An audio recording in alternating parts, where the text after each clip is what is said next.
What's going on, guys? JSGC here, back again for another Manchester City video, where today we're going to be doing my match review, match reaction and match analysis of Manchester City's emphatic 5-2 victory over Crystal Palace in the Premier League. So before I do crack on with this video, make sure, like always, if you are enjoying the content, do subscribe to my channel. It is free to subscribe. Social media links there in the description if you want to go and follow me on my Twitter, Instagram and TikTok. Email also in the description too if you want to hit me up for any sponsorships for any videos or any general business inquiries. Don't forget to leave a thumbs up on the video. Do get your thoughts in the comments below. And finally, I want to say a big thank you to today's video sponsor, which is brought to you by Kitbag. Remember, you can go and check out the Manchester City away shirt for the 2024-2025 season, which is available for just £22.50. All you need to do, press the link in the description. You'll see the Manchester City away shirt. If you press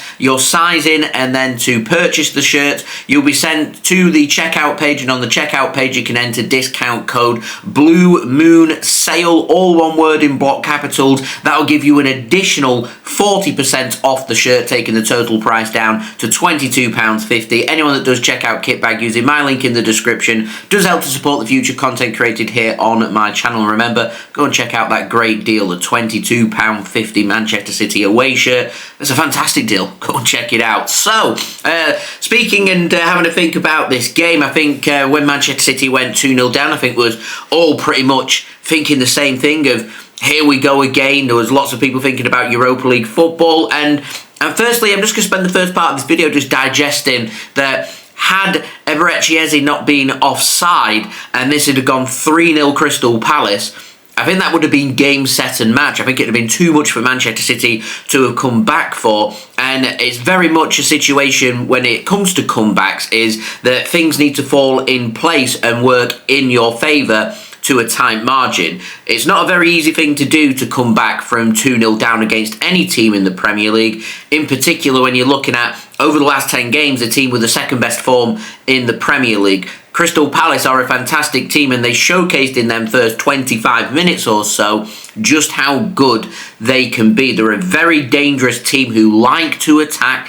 they like to get forward, they create opportunities, and I spoke about in my preview about that front three for Crystal Palace, about their link-up play, in particular with things being pulled apart out wide from the likes of Sarr and Eze, and that's exactly what we were seeing in the first 25 minutes, and it was causing Manchester City all kinds of problems. Once again, I go back to our defence being like headless chickens, running back, no kind of momentum, there's no organisation, it's all over the place, and any decent attacking team will pull that Manchester City defence apart. You have got to have much better control of these games, and what Manchester City showcased here, and I've seen it a little bit this season but not often enough for my liking, is that Manchester City look like they're in firm control of games when they're no longer thinking about giving the ball away or defence or midfield battles,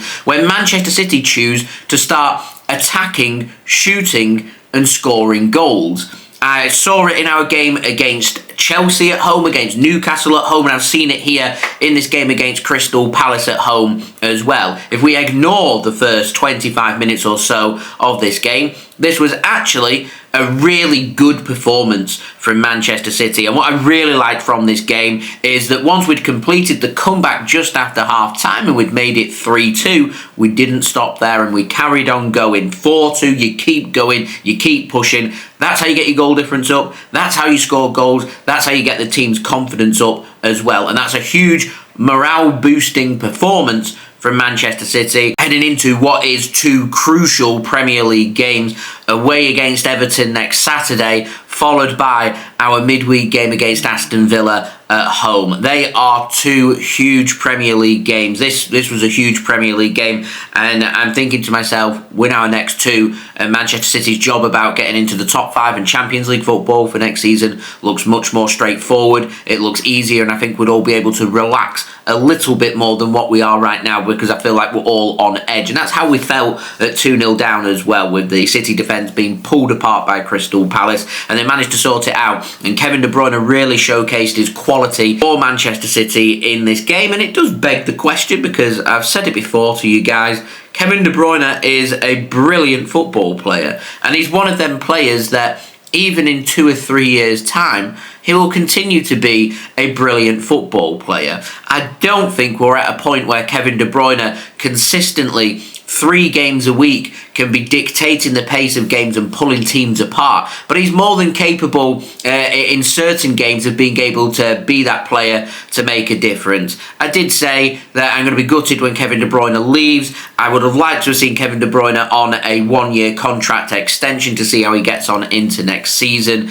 Manchester City have made that decision that it's the right time for Kevin De Bruyne to leave. And I feel like Kevin De Bruyne between now and the end of the season has really got a point to prove. Whether his motivation might be he wants to leave Manchester City on a high, which is what I think his motivation would be, but you've also got to remember that right now he has not got a club to play for in the summer, so he is on show for everybody. He's not ruling anything out. There's serious interest coming in from Saudi Arabia. There's even more serious interest coming in from the United States of America. He's not ruling anything out. He's not ruling out staying in Europe, maybe even staying in England. I highly doubt, though, that Kevin De Bruyne will go to another Premier League team. He's been at Manchester City for 10 years. I don't think he'd want to go and play for a rival to Manchester City, but Man City, once you don't extend his contract, Kevin De Bruyne is free to do whatever he wants. So if a rival club does come in for him and Kevin De Bruyne wants to sign for them, there's literally nothing Manchester City or us fans can do about that. We can express our displeasure that that has happened, but we can't do anything to stop that. I don't think that will happen, by the way, but that is something that could happen. But we'll wait and see. I do feel like if we could have got De Bruyne on a 1-year extension, that would have been great. I'm not too sure on how keen he'd be to take a pay cut, because I don't think he'd be as important of a player for Manchester City over the next 12 months as what he has been for the previous 10 years. But once again, just showcasing his quality and also showcasing to me that Kevin De Bruyne, once he leaves City, we definitely need to be spending the big money to get a really good replacement in place for our midfield, a player who can offer something similar to that of Kevin De Bruyne, who's capable of taking a good set piece, who can dictate the pace of games, who can score big goals and score wonderful goals, who can also create opportunities as well. I did take a couple of other talking points away from this game. Mateo Kovacic been given a bit more freedom. It's amazing when we see Nico Gonzalez starting a game about how much more settled Manchester City's midfield looks, in particular once we've managed to get a bit of control in this game from 25 minutes onwards. And I felt like City just kind of relaxed themselves once that first goal from De Bruyne went in.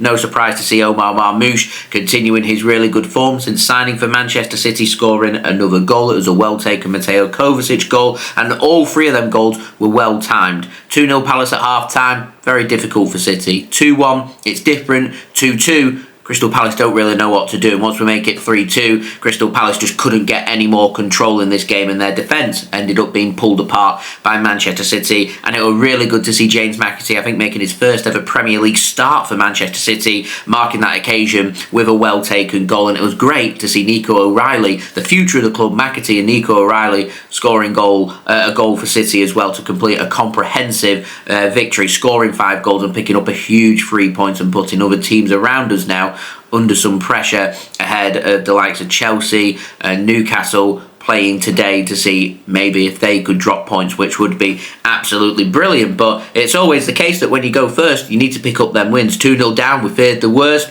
and we showed that we have got what it takes to put in a spirited performance to win, and win comprehensively. And again, it's just a little glimmer of Manchester City. Just they do have it in themselves to go back to what they're capable of doing, which is scoring 2, 3, 4 goals in pretty quick succession and scoring 5 goals overall in the game. I felt like it was a real good feel-good factor. Not so much at 2-0, but at 5-2, I think everybody just relaxed and were enjoying themselves a little bit more. And that win now means Man City into the top 4. Nottingham Forest lost yesterday, so we're now just 2 points behind them. We've got a better goal difference than them, and they're now being dragged in to this Champions League race. Aston Villa picked up a solid 3-0 win thanks to 3 second-half goals yesterday against Southampton away. We've still got Chelsea and Newcastle who still need to play. We'll see if they end up dropping points in today's games, with Chelsea taking on Ipswich Town at home. Don't think they'll be dropping points, and Newcastle taking on Man United at home. Again, not expecting them to drop points, and Newcastle's got that big game in hand on Wednesday as well against Crystal Palace. So we've just got to deal with what does come our way. We win our games, we'll be in the Champions League. We've won this game, it's a big win. We need to follow that up now with a really solid performance, a good performance, and a win against Everton away next Saturday. Take things one game at a time, and it's nice now that we can have another week's rest and move on nice and fresh into the next game. So that has been today's video. Do let me know your thoughts in the comments below. Don't forget as well to leave a thumbs up on the video. Do subscribe if you're new around here. Press that red button, press the bell, and put your push notifications on. Social media links, they're in the description if you want to go and follow me on my Twitter, Instagram and TikTok. Email also in the description too if you want to hit me up for any sponsorships for any videos or any general business inquiries. Do go and check out today's video sponsor, Kitbag. Links and details there in the description. Remember, use code Blue Moon Sale on checkout and get yourself an additional 40% off, and you can get that away shirt for £22.50. Links and details there in the description. And I'll see you all again tomorrow for the next Manchester City video, which will be a Manchester City transfer update. Will be a big one, so I'll see you then. So I've been JSGC. Thank you everyone for watching. Hope everyone is safe and well. Peace. Ciao for now.